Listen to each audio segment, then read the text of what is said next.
ছোট বন্ধুরা, তোমাদের কি কখনো মনের ভেতর এমন একটা প্রশ্ন আসে যে আকাশে কে আলো জ্বালায়? একটি ছোট্ট গ্রামে থাকে লিলি নামের একটি ছোট্ট মেয়ে। তার মনের ভেতরে এই প্রশ্নটা এসেছিল।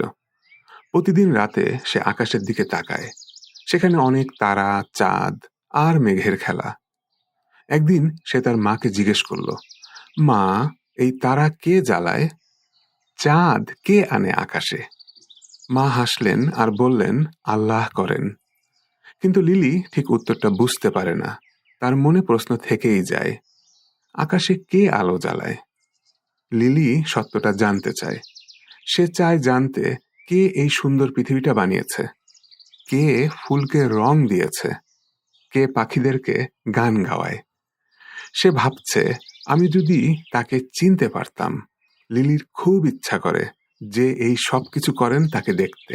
কিন্তু তার বন্ধুরা বলে, এসব প্রশ্ন করে লাভ নাই, চলো খেলা করি। আর একদিন তাদের স্কুলের টিচার বললেন, বিজ্ঞানে বলা হয় সূর্য ও তারা নিজেরাই আলো দেয়। লিলি চিন্তায় পড়ে যায়, যদি সবকিছু নিজেরাই করে তাহলে আল্লাহ কোথায়?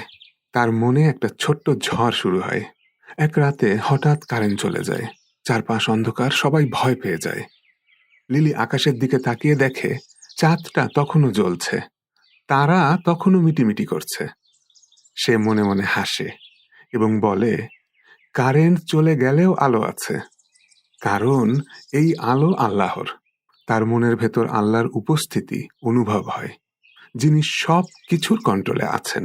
সেই দিন থেকে লিলি যেখানেই সুন্দর কিছু দেখে, যেমন একটা ফুল, একটা পাখি, একটা হাসি, সে বলে এটা আল্লাহর গিফট।